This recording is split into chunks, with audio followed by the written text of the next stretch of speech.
साथ साथ जो चैप्टर नंबर 14 है immune system and lymphoid organ, और कौन कौन से फ्लो चार्ट देखने को मिलेंगे। तो एक फ्लो चार्ट आपको बता देता हूँ, इनेट इम्यून सिस्टम और अडैप्टिव इम्यून सिस्टम, इसमें क्या डिफरेंस होता है, तो इसको भी हम यहाँ पर वीडियो में कवर कर लेते हैं। यहाँ पे लिख देते हैं इनेट immune system, adaptive immune system. कितनी लाइन लगा देते हैं।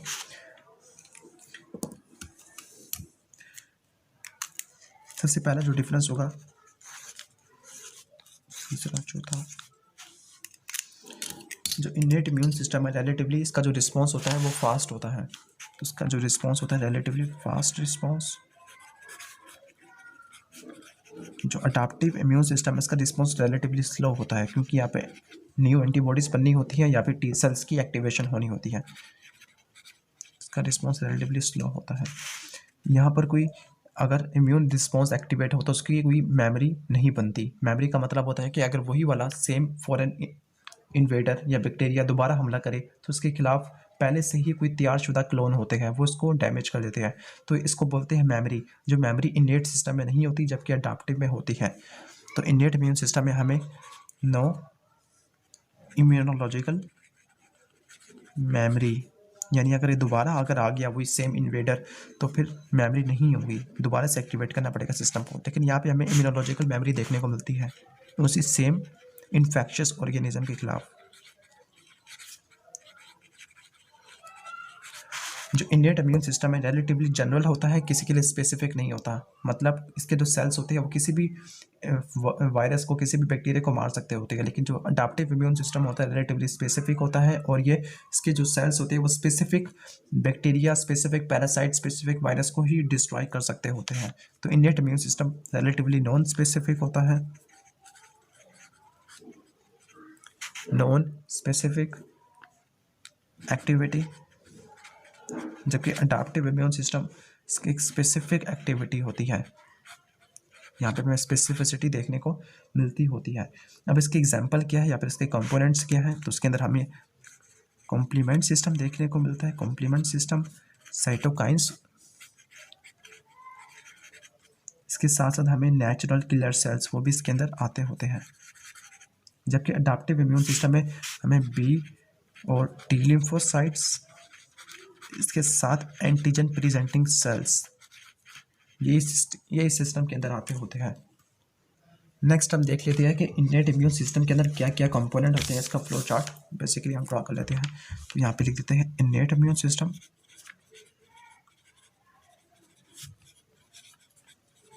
इनेट इम्यून सिस्टम में क्या क्या कंपोनेंट होते हैं, अभी हमने प्रीवियस फ्लो चार्ट के अंदर देखा था कि इसके अंदर एक कॉम्प्लीमेंट सिस्टम होता है, इसमें एंटी माइक्रोबियल पेप्टाइड होते हैं, इसमें साइटोकाइंस होते हैं, इसमें नेचुरल किलर सेल्स होते हैं। तो फिर 4 कैटेगरी के अंदर इसको डिवाइड कर सकते हैं, 1 2 3 4। पहला जो होगा वो कॉम्प्लीमेंट सिस्टम है,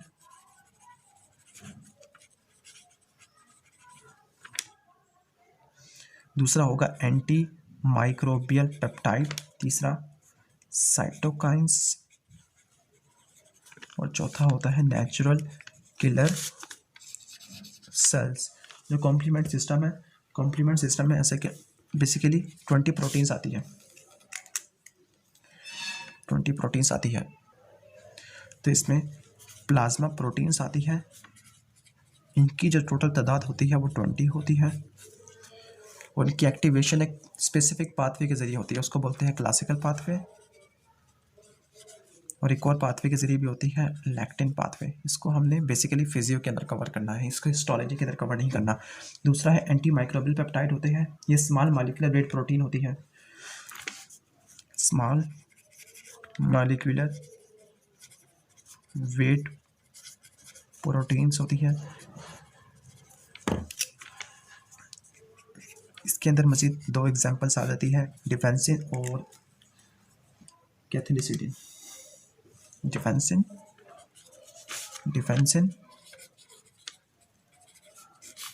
और कैथेलिसिडिन। जो डिफेंसिन होती है ये प्रोड्यूस होती है न्यूट्रोफिल से, मैक्रोफेजेस से और स्किन के सेल से। ओके, तो यहाँ पे लिख सकते हैं जो इसको प्रोड्यूस कराने वाले कौन कौन से एजेंट होते हैं, न्यूट्रोफिल, मैक्रोफेजेस, इसके साथ साथ एपिथेलियल सेल्स होते हैं। वो कहाँ के एपिथेलियल सेल्स, स्किन के, जीआईटी के, स्किन के, जीआईटी के, रिस्पायरेटरी ट्रैक के और जेनिटल यूरिनरी ट्रैक के। स्किन के, जीआईटी के, रिस्पायरेटरी ट्रैक के, जेनिटल ट्रैक के और यूरिनरी ट्रैक के, यानी तमाम ट्रैक के जो सेल्स होते हैं एपिथेलियल सेल्स वो डिफेंसिन प्रोड्यूस करते हैं। कैथेलिसिडिन भी तकरीबन हम कह सकते हैं कि ये न्यूट्रोफिल से, मैक्रोफेजेस से और एपिथेलियल सेल्स ऑफ स्किन से प्रोड्यूस होता है। तो यहाँ पे लिख देते हैं न्यूट्रोफिल्स, मैक्रोफेजेस और सिर्फ स्किन के एपिथेलियल सेल्स से, बाकी कहीं से नहीं।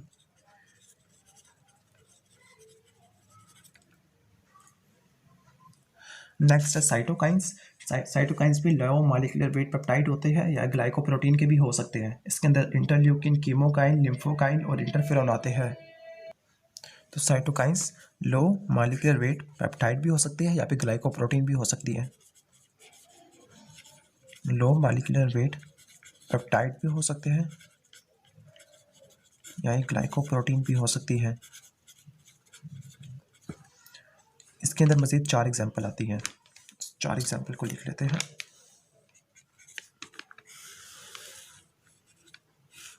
To, 3, 4 interleukins. इसके अंदर इंटरल्यूकिन्स आ जाते हैं मज़ीद, इंटरल्यूकिन्स, कीमोकाइंस, तीसरा होगा लिम्फोकाइंस और चौथा होगा इंटरफेरोन्स।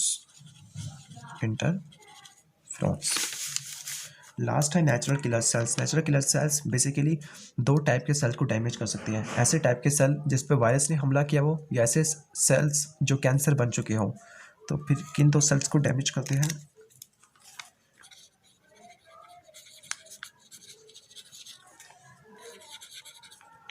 ऐसे सेल्स जिन पे वायरस ने हमला किया हो, वायरस इन्फेक्टेड हो, या फिर ऐसे सेल जो कैंसरस वैरायटी के बन चुके हों तो उन पे ही हमला करते हैं नेचुरल किलर सेल। तो ये तो था इनेट immune system.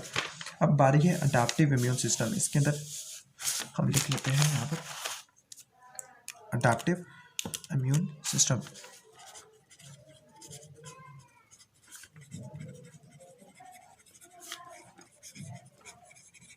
Adaptive immune system में बेसिकली 2 वैरायटी के सेल्स आते हैं, लिम्फोसाइट और एंटीजन प्रेजेंटिंग सेल्स।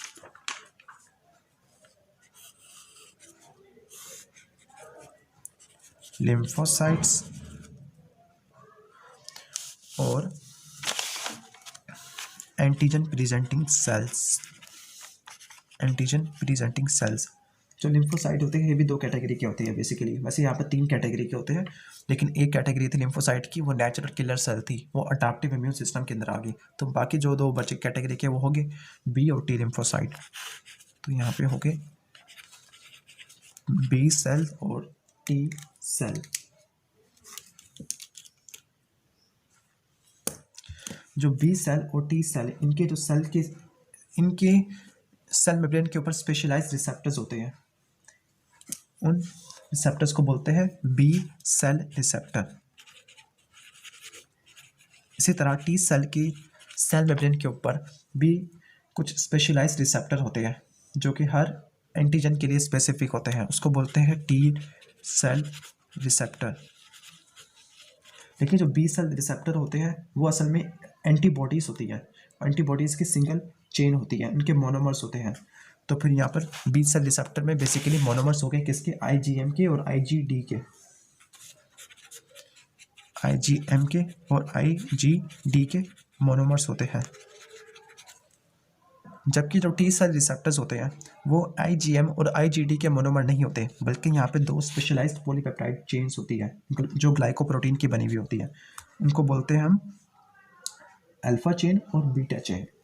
तो ये बेसिकली किस पर मुश्तमिल होगी, अल्फा चेन पर और बीटा चेन पर, जो कि ग्लाइकोप्रोटीन वैरायटी है।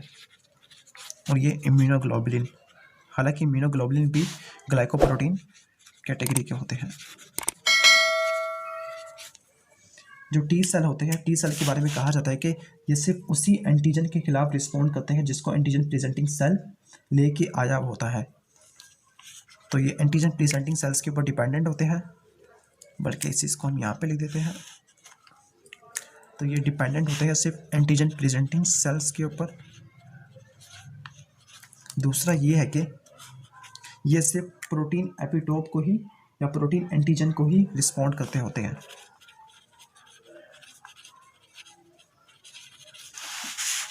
जो बी सेल होते हैं बेसिकली एक्टिवेशन के बाद दो टाइप के सेल प्रोड्यूस करते हैं।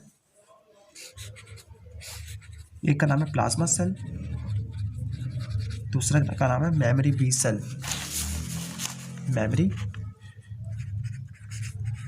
बी सेल, जो प्लाज्मा सेल होते हैं उनका काम होता है एंटीबॉडीज़ की प्रोडक्शन करना।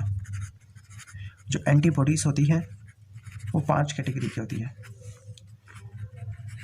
जी, आई जी, ए, आई जी, एम, आई जी, ई, आई जी डी, आई जी डी।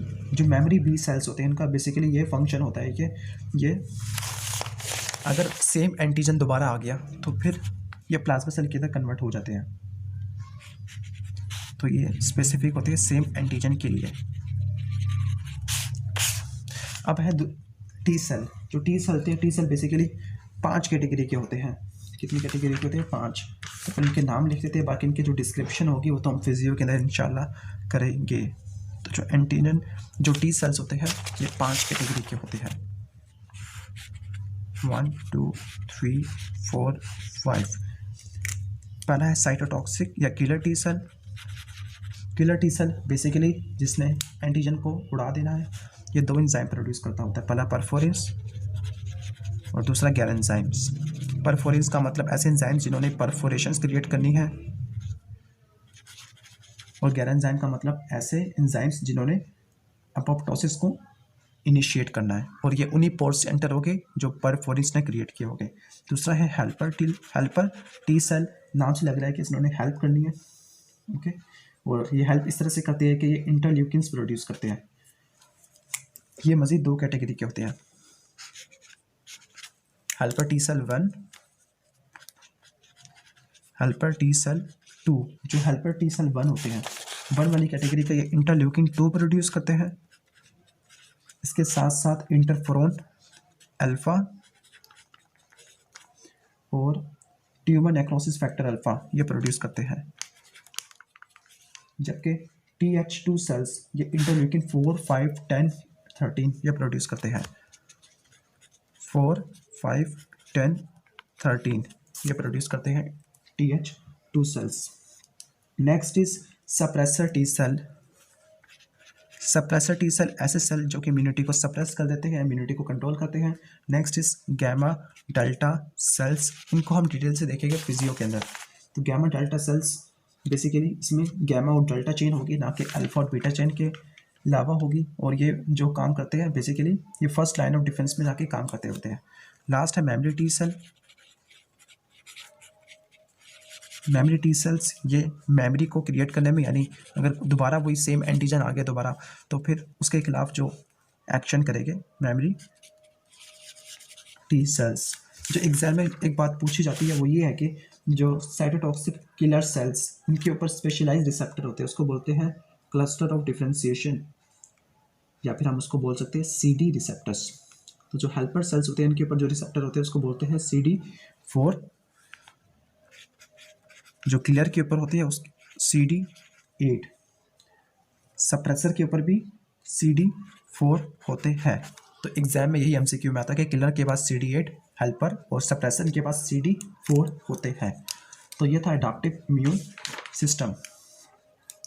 लास्ट रह गया है antigen presenting sales. Antigen presenting sales के पास सिर्फ 2 ही कॉमन प्रॉपर्टी होती है, और 2 कॉमन प्रॉपर्टी कौन सी है उसको लिख लेते हैं यहाँ पर। पहले ये है कि ये एंटीजन को इनगल्फ करने के बाद उसकी प्रोसेसिंग करती है और इसको प्रेजेंट करते होते हैं। तो पहला ये एंटीजन को इनगल्फ करते हैं लेकिन 100% प्रोसेस नहीं करते, बल्कि इसको प्रेजेंट करते होते हैं अपनी सरफेस के ऊपर। दूसरा, इनकी जो प्लाज्मा मेम्ब्रेन होती है उसके पास स्पेशलाइज रिसेप्टर्स होते हैं, उसको बोलते हैं major histocompatibility complex type 2 receptor, MHC type 2 receptors होते हैं। बेसिकली ये करते क्या है, ये एंटीजन को इनगल्फ करते हैं, इनगल्फ करने के बाद उसको पार्शियली डाइजेस्ट करते हैं। पार्शियली डाइजेस्ट करने के बाद जो रिमेनिंग एंटीजन होता है उसको अपनी सेल मेम्ब्रेन के ऊपर प्रेजेंट करते हैं। किसके ऊपर प्रेजेंट करते होते हैं? बी लिम्फोसाइट को या फिर टी लिम्फोसाइट को, डिपेंडिंग अपॉन एंटीजन की टाइप क्या है। अगर प्रोटीन नेचर का है तो वो टी के पास जाएगा, अगर लिपिड या फिर दूसरे नेचर का है तो वो बी सेल के पास जाएगा। और इसकी क्या एग्जाम्पल क्या क्या होती है एंटीजन प्रेजेंटिंग सेल्स की, एग्जाम्पल्स को देख लेते हैं यहाँ पर। एग्जाम्पल मोस्टली ये कह सकते हैं कि जो मोनो न्यूक्लियर फैगोसाइट सिस्टम, जो मैक्रोफेजेस का जो सिस्टम होता है, मोनोसाइट मैक्रोफेज सिस्टम, उसी सिस्टम से बिलोंग करते होते हैं सेल्स। फॉर एग्जांपल मैक्रोफेजेस, और अगर ये मैक्रोफेजेस स्प्लीन में हो तो उसको डेंड्राइटिक सेल्स बोलते हैं। डेंड्राइटिक सेल्स ये लिम्फ नोड में भी होते हैं। लीवर के अंदर हो तो उसे कुफर सेल्स बोलते हैं, अगर स्किन के अंदर हो तो उसे लैंगरहैंस सेल्स बोलते हैं। लैंगरहैंस सेल्स अगर स्किन के अंदर हो, अगर लीवर के अंदर हो तो कुफर सेल्स। इसके साथ साथ जो बी लिम्फोसाइट है वो भी एंटीजन प्रेजेंटिंग सेल्स हैं। इसके साथ साथ थाइमस के जो एपिथेलियल सेल्स टाइप 2 टाइप 3, ये भी एंटीजन प्रेजेंटिंग सेल्स होते हैं। तो ये था बेसिक ओवरव्यू इम्यून सिस्टम के बारे में। अगर वीडियो पसंद आई तो फिर वीडियो को लाइक कीजिएगा और चैनल को सब्सक्राइब करना मत भूलिएगा। Thanks for watching this video. अल्लाह हाफिज़।